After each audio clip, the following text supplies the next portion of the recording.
নমস্কার। আজকের টপিক হচ্ছে আমাদের জীবনের অনেক রকম বিষয় নিয়েই তো আমার ভিডিওগুলো তৈরি হয়। এটা হচ্ছে আজকের ভিডিওটা হচ্ছে নরক দর্শন।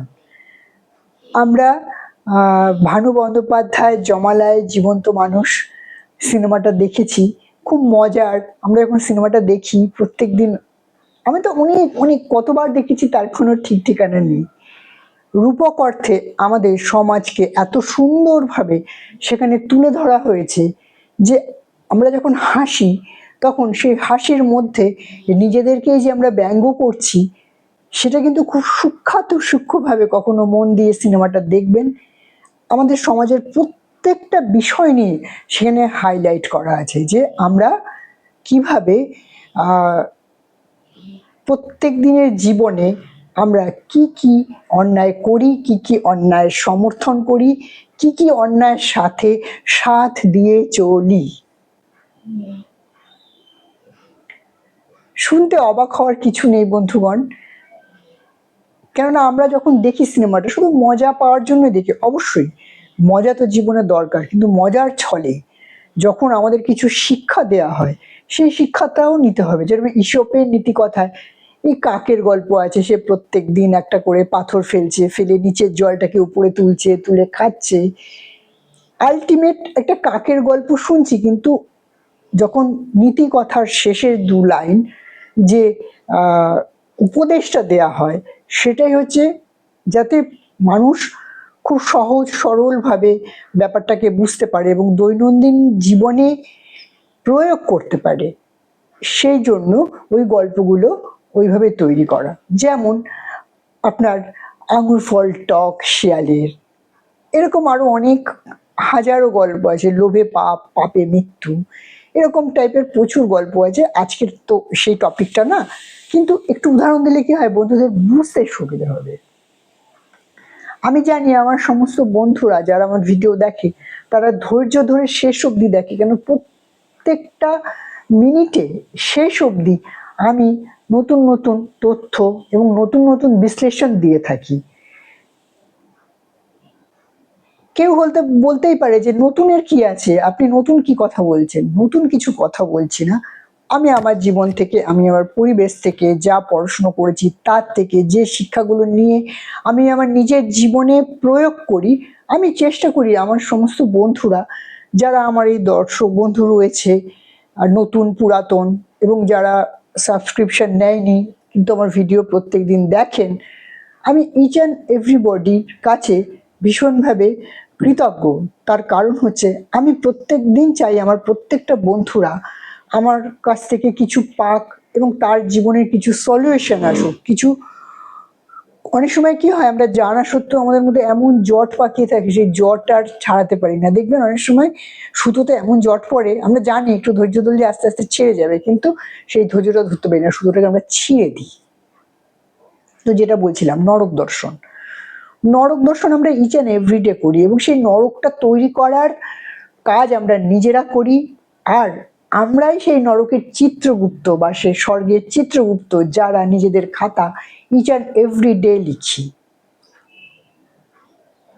বা যে গরম কড়াইয়ের তেলে আমরা নরকের ছবি দেখেছি যেখানে পোড়ানো হয় খারাপ কাজ করলে, সেই যে ছবিটা আমরা দেখেছি বিভিন্ন ক্যালেন্ডারে, আগে এগুলো খুব, যখন বাড়ি বাড়ি ক্যালেন্ডার বিতরণ হতো তখন ওরকম কেউ গরুর লেজ ধরে পার হয়ে যাচ্ছে আর শেষ মুহূর্তে সে সাপে ছোবল দিয়ে দিল, আবার কেউ মানে এমন সে খারাপ কাজ করেছে তাকে বড় একটা এরকম বড় কড়াই, তাতে গোপালা দুটো লোক যারা তেল এরকম করে জাল দিচ্ছে আর তার মধ্যে মানুষটাকে ছেড়ে দেয়া হচ্ছে।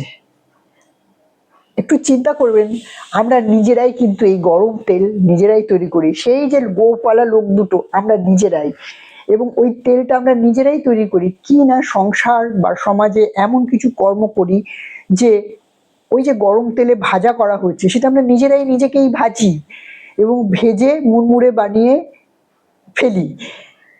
আমাদের কেউ কিচ্ছু করে না, আমরা নিজেরাই করি ইচ অ্যান্ড এভরিডে। একটা খুব গুরুত্বপূর্ণ কথা বলছি বন্ধুরা, আমরা অনেক সময় দেখবেন বাড়িতে যখন আমরা খাবার দাবার বানাই খুব গ্যাজ গ্যাজ গ্যাজ গ্যাজ গ্যাজ গ্যাজ করছি।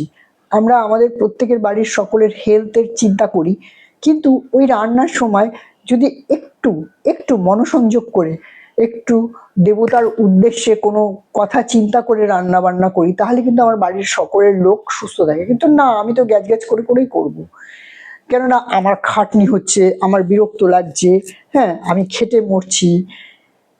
আমরা খুব ভালোবাসার লোকের জন্য অনেক সময় বিরক্ত হয়ে ভেবে রান্না করি, যেদিন রান্না করতে ইচ্ছে করবেন না করবেন না, কিন্তু এইরকম ভাবে করলে কিন্তু সেই বাড়ির লোকগুলোকে আমরা নিজেদের অজান্তেই, হ্যাঁ, তাদের জীবনে নরক সৃষ্টি করছি, কেননা তাদের জীবনের রোগ ব্যাধি নিয়ে আসছি।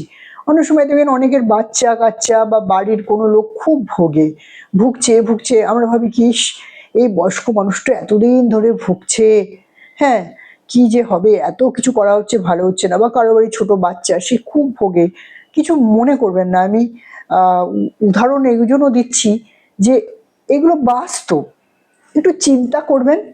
ছোট বাচ্চা খুব ভুগছে, বা বাড়ির কর্তা খুব ভুগছে, বা বাড়ির কর্তৃক ভীষণ ভুগে যাচ্ছে, দুদিন অন্তর অন্তর হসপিটালে ভর্তি হচ্ছে, এই হচ্ছে সেই হচ্ছে। আমরা ভাবি কি সে কোনো অন্যায় করেছে তাই তার এরম ভোগন। আমরা কি একবারও নিজেদের দিকে আঙুল তুলে বলি যে আমাদের নরক দর্শন হচ্ছে, যে দেখো এই যে মানুষটা কষ্ট পাচ্ছে, এই কষ্টটা তুমিও পেতে পারো, হ্যাঁ। এবং প্রত্যেক দিন আপনি মানসিকভাবে যে অসুবিধের বোধ করছেন সেই মানুষটির জন্য, সেই আপনার সন্তানই হোক, আপনার মাতা পিতাই হোক, আপনার স্বামী হোক, হ্যাঁ, আপনি যে ইচ অ্যান্ড এভরি ডে সেই নরক দর্শন করছেন, তার পেছনের কারণ কি কখনো বিশ্লেষণ করেছেন? আমরা কখনো এরকম সবসময় এরকম আঙুল দিয়ে দেখাচ্ছি, ও দোষী ও দোষী ও দোষী। কখনো কি এরকম করেছি যে আমি দোষী আমি দোষী আমি দোষী? কেন করব আমি দোষী? আমি তো মানে ধোয়া তুলসী পাতা। জানেন তো, আমরা এইভাবেই নিজেদের নরক সৃষ্টি করি। বা আপনি রাস্তা দিয়ে চলছেন, অনেক কোটি কোটি লোকই চলছে, আপনার চোখের সামনে বড় একটা অ্যাক্সিডেন্ট হলো, আপনি প্রচুর লোকের মৃত্যু দেখলেন, তাদের রক্ত দেখলেন, তাদের রেস্কিউ করা দেখছেন, আপনি কষ্টে ছটফট ছটফট করছেন। আমার কাছে ব্যাখ্যা হচ্ছে যে এমন কোনো অন্যায় বা অপরাধ আমার দ্বারা হয়েছে, তাই আমি ওটা দেখছি। তার কারণ হচ্ছে আমি নরক দর্শন করছি। ওই যে মানুষগুলো কাঁদছে, ওই যে মানুষগুলো ব্যথা পাচ্ছে, ওই যে মৃতদেহ, সারি সারি মৃতদেহ দেখছেন, আমার হিসেবে যে যেমন যুধিষ্ঠিরের নরক দর্শন হয়েছিল, তার অশ্বত্থামা হত ইতি গজ আস্তে করে বলাতে, ওই যে ওইটুকু পাপের জন্য তাকে নরক দর্শন করতে হয়েছিল। হ্যাঁ, এই গল্পগুলো আমরা শুনি, আমরা জানি, কিন্তু কখনো কি খুব মন দিয়ে ভেবে দেখেছি এই গল্পগুলোর উদ্দেশ্য কি? ওই ছোট্ট একটা কথা যেটা আস্তে করে আপনি বলেছিলেন, অন্য কেউ শোনেনি, সেই পাপের জন্য আপনি বেশ কিছুদিন, বেশ কিছু মাস আপনি ওই ভয়াবহ স্মৃতি বয়ে বেড়াচ্ছেন। আপনার কি নরক দর্শন হলো না? হ্যাঁ, অবশ্যই নরক দর্শন হলো। এর কোনো অল্টারনেট হতে পারে না।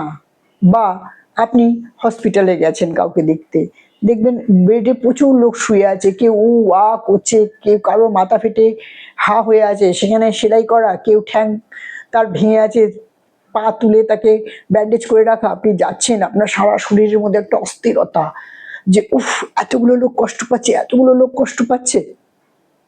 আপনি কিন্তু নরকই দর্শন করলেন। আপনার মনেই হতে পারে যে একটা অ্যাক্সিডেন্ট দেখা, একটা হসপিটালে গিয়ে 5টা পেশেন্টকে দেখলাম যারা খুব কষ্ট পাচ্ছে, সেই পেনটা যখন আপনার ভিতরে সঞ্চারিত হচ্ছে, আপনি কষ্ট পাচ্ছেন, আপনি কিন্তু নরক দর্শন করছেন এবং নরকের কষ্ট পাচ্ছেন। আরো কিছু কথা আছে বন্ধু, আমরা যেরকম অনেক সময় কি করি, সারা দিন কোনো একটি মানুষকে বেছে নিয়ে তার নামে পিএনপিসি করি, সে হচ্ছে আপনার মোস্ট মানে শত্রু, এমন শত্রু আপনি যে সারা দিন রাত আপনি তার নাম জপ করে যাচ্ছেন, এই করেছে ওই করেছে। সেটা আপনার সংসারের নিজের লোক হতে পারে, আপনার স্বামী হতে পারে, আপনার স্ত্রী হতে পারে, আপনার মাতা হতে পারে, আপনার পিতা হতে পারে, আপনার পুত্রবধূ হতে পারে, আপনার ছেলে হতে পারে, সম্পর্কে আপনার যে কেউ হতে পারে। সেই মানুষটিকে আপনি অপছন্দ করেন বলে আরো দুটো লোক জোগাড় করে তাদের সাথে সর্বক্ষণ তার নাম জপ করছেন। আমার মনে হয় যে এই যে সার্বক্ষণ তার নাম জপ করছেন এবং তাকে গালাগালি করছেন, আপনি ঈশ্বরকে ডাকলে ঈশ্বরকে পেয়ে যেতেন, কিন্তু না, আপনি সেটা করবেন না। তার কারণ হচ্ছে আপনি আপনার ভিতরে নারকীয় যে আপনার ব্যাপারটা, সেটাকে আপনি সারাক্ষণ নার্চার করে যাচ্ছেন। বলতে খারাপ লাগছে বলে একটু থেমে গেলাম। অনেক সময় কি হয়, অনেক কথা অনুভব করলেও না, সেই অনুভবের কথা শেয়ার করতে গেলেও এই জীবটা না পারমিশন দেয় না। তো ওই জীবটাকে একটু সংযত করি, একটু থেমে যাই। আমরা নিজেদের সুখ শান্তি বজায় রাখার জন্য আমাদের তো নিজেদের জীবনে তাকে একটা নির্দিষ্ট লাইনে হাঁটতেই হবে। তার সাথে সাথে আশেপাশে এই ধরনের যে ঘটনাগুলো হচ্ছে, যে ঘটনাগুলোতে আমাদের মনে পেন দিচ্ছে, আমাদের না ভেবে দেখার সময় এসছে যে আমরা কি করেছি যার জন্য আজকে আমাদের চোখের সামনে এই ঘটনা ঘটছে। অনেক সময় দেখবেন অনেক ছোট বাচ্চা, হ্যাঁ, খুব ভুগছে। একবার তার মা বা বাবা ভাবে না, তারা হয়তো সারাদিন কাউকে গালাগাল দিচ্ছে, তাদের খারাপ কথা বলছে, সেই মানুষটা জানেও না যাকে গালাগাল দিচ্ছে বা খারাপ কথা বলছে, কিন্তু সে অজান্তেই তার বাড়ির পরিবেশটা এমন টক্সিক করে দিল যে তার সন্তান, তার স্বামী, হ্যাঁ, সেই টক্সিক জিনিসটা নিল এবং তারা অসুস্থ বোধ করলো। এবং সেই যে এই নিয়ে সারাদিন আলোচনা করছে, সে এই ফলগুলো এইভাবে ভোগ করলো। নরক দর্শন অনেকভাবে হয়।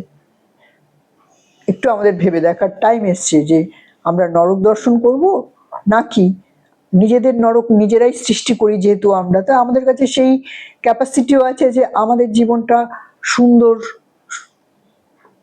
সুস্থ এবং স্বর্গে যে যে ফেসিলিটিগুলো পাওয়া যায় বলে আমরা এতদিন জেনেছি, সেই ফেসিলিটিগুলো অ্যাভেল করার জন্য যা যা করণীয় তাই করব। হ্যাঁ, আমরা নিজেরা যেহেতু চিত্রগুপ্ত, আমরা নিজেরা ইচ অ্যান্ড এভরিবডি চিত্রগুপ্ত, আমরা নিজেরাই নিজেদের লেখা লিখি। তো যদি লিখি, নিজের জন্য লিখি, যখন আমরা সেই অনুভবটা আসছে যে আমি আমার জন্যই লিখছি, তখন ভালো ভালোই লিখবো না স্বর্গের ফেসিলিটি পাওয়ার জন্য, যেগুলো স্বর্গে গেলে সুন্দর গন্ধ, সুন্দর পরিবেশ, সুন্দর আবহাওয়া এবং সব কিছু একটা বেশ বেশ আনন্দ, সুখ, হ্যাঁ, সেটাই সৃষ্টি করব নিজের জন্য। কেন নিজে হাতে নিজের জন্য খারাপ কিছু লিখবো?